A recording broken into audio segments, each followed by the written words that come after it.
Okay, let's talk about setting goals. A subject that altered my life forever. It was just unbelievable. I hadn't known my mentor, Mr. Schoaf, very long until one day he said, "Mr. Rohn, let me see your current list of goals." He said, "I've had a lot of experience and I've been out here for a while." And he said, "Let's go over them and maybe I can really give you some good ideas." And I said, I don't have a list. He said, "Well," he said, "if you don't have a list of your goals," he said, "I can guess your bank balance within a few $100s. Which he did. That got my attention. I said, "You mean my bank balance would be a lot bigger if I learned how to set goals?" He said, "Drastically bigger." That got my attention, so I finally said, "Hey, I want to learn how to set goals."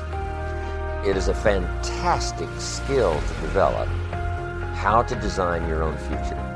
So make the note, life best lived is life by design, not by accident.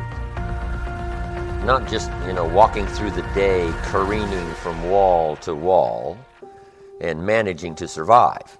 That's okay.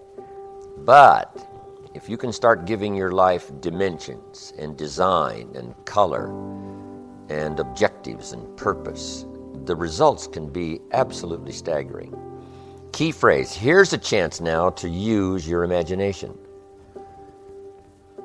Because the imagination builds cities, imagination conquers disease, imagination develops a career, imagination sets up a relationship. Imagination is where all tangible values and intangible values begin in the imagination. So what you've got to learn to do is use this powerful resource.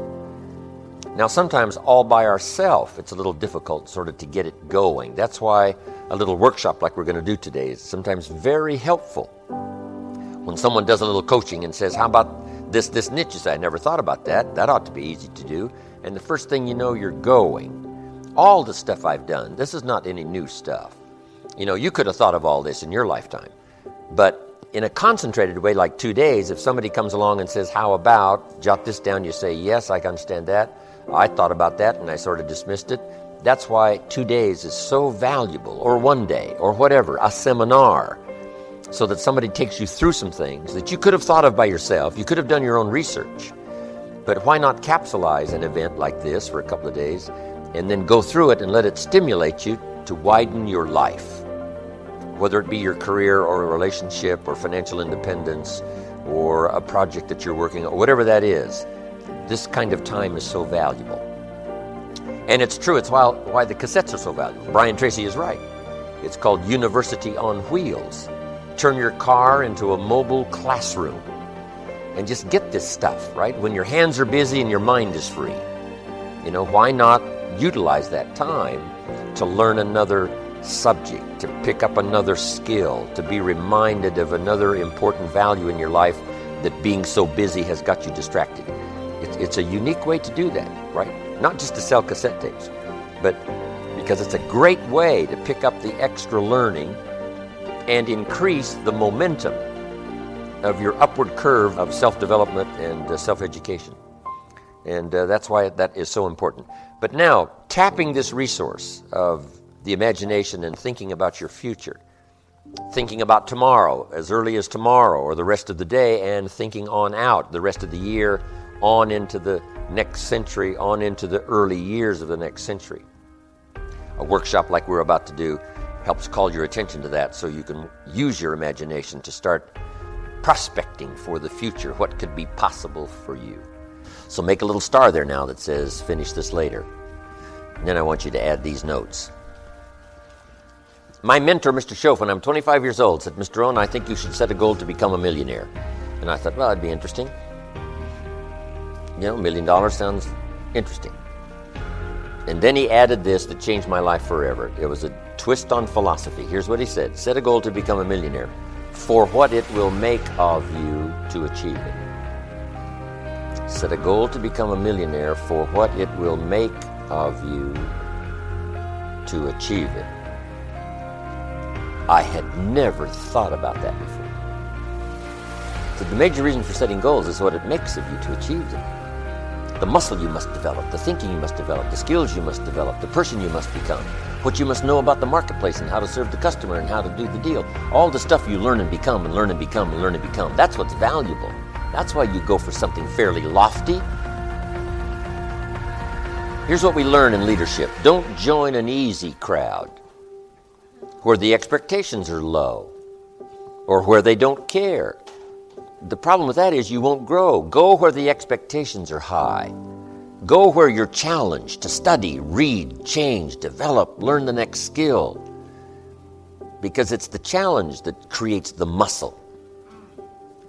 The mental muscle, the vocal muscle, the actual physical muscle to become better, stronger, wiser, more unique.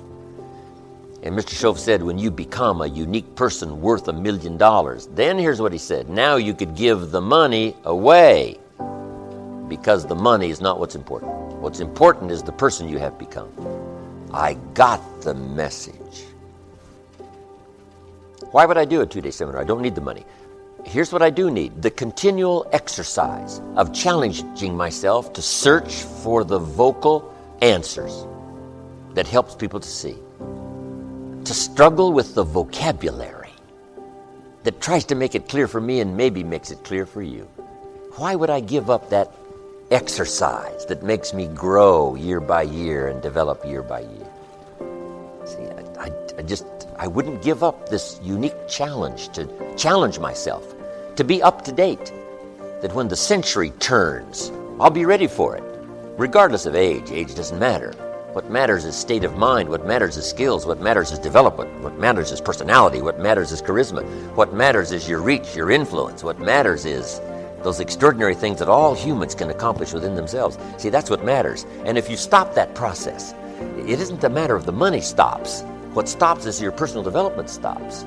Lacking now the full distance of your full potential. If that stops, see, that's where you shortchange yourself. You must know who you are. No, I'm not talking about your name or your occupation. I'm not talking about what people say about you on Facebook. I'm not talking about your PIN number. I'm talking about who you are at the core and the essence and the root of your being. Spiritual Code of Conduct says you have to know who you are, and that your behavior cannot make testimony about you that is not the truth of who you are.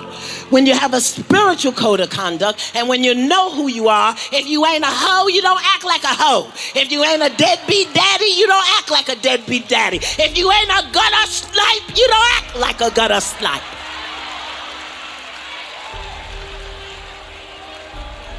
Come on now. You know who you are from the inside to the outside. And your behavior is a demonstration of what you believe to be true about you. Spiritual Code of Conduct says know who you are when somebody calls you out your name in your face. So I started talking to other people, and I would ask them what they were doing, and I said, but is that your passion? And they would say no. I said, then what's your real passion? And they would tell me what their real passion was. Then I said, well, then why aren't you doing what you really want to do? Oh, I can do it, but. And they would continue on. So this word, but just kept on coming up. And then it also has some friends like woulda and coulda and shoulda. And one day I'm going to have my own business. Those people who talk about one day I'm gonna. Some of y'all know some of those one day I'm gonna people. Raise your hand. Some of you get up in the morning and look in the mirror at that person. I just tease it, all right? So how is it that many times we block ourselves and we use these words almost like we're in a trance, like we're sleepwalking through life, that we find ways to cancel out our dreams? And I think that but is a dream killer. That a lot of things that we want to do, a lot of places we would like to go, a lot of things we would like to experience, and we just stop at but, and we build a case. In fact, I was reading something the other day that talked about but. It says, but is an argument for our limitations, and when we argue for our limitations, we get to keep them.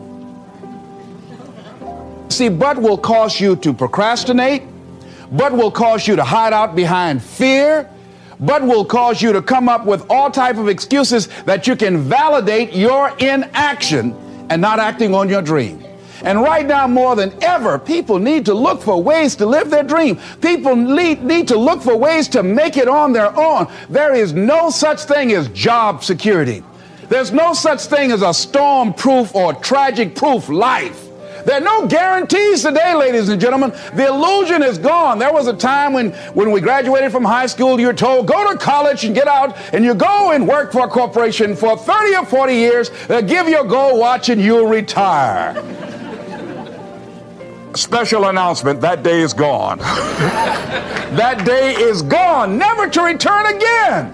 So instead of people living in fear, feeling stressed out, feeling powerless, feeling like victims, I think it should be a time that we need to begin to look at ways that we can become an active force in our own lives. Look at ways when we can decide to take charge of our own destiny. Look at ways when we can decide to design a life of substance and begin to truly live our dreams. And it's time for people to decide, I'm ready to get on with my life. Shake somebody's hand on your right and left. A guy named Bob May said this, don't let nobody turn you around. Do that right quick.